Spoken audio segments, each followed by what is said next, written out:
যে টাকা মাটির নিচে রাখুন ব্যাংকে রাখতাম না, আর এই দেশেও থাকতাম চাইয়েন না, চলে যাবো। কষ্টের আয় থেকে আইসিবি ইসলামিক ব্যাংকে জমা রাখা টাকা এখন আর তুলতে পারছেন না ব্যাংকটির এই গ্রাহক। তার স্বরেই যেন প্রকাশ পেয়েছে সেই ক্ষোভ ও আক্ষেপ। আমার পিছনে ঠিক নয়াপল্টনের আইসিবি ইসলামী ব্যাংকের ভিআইপি রোড শাখা, এই শাখাটি নিয়ে গত 2 সপ্তাহ আগে আমরা একটি প্রতিবেদন করেছিলাম এবং সেই প্রতিবেদনে আমরা দেখিয়েছিলাম এই শাখাটি তাদের গ্রাহকদের কোনো টাকা দিতে পারছেন না।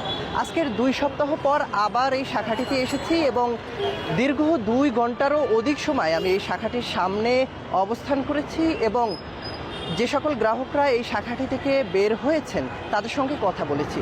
তারা ঠিক আগের কথাই বলছেন, তারা কোনো টাকা পাচ্ছেন না। 16 মে মানবজমিনের সেই প্রতিবেদন প্রকাশের পর মে মাসের মধ্যেই সমস্যা সমাধানের আশ্বাস দিয়েছিল ব্যাংক কর্তৃপক্ষ। তবে এখানকার কোনো গ্রাহক এখনো টাকা ফেরত পায়নি। মে মাস শেষ হতে আর 2 দিন বাকি। এই 2 দিনের ভেতর কি তারা এই সমস্যার সমাধান করতে পারবেন? সেই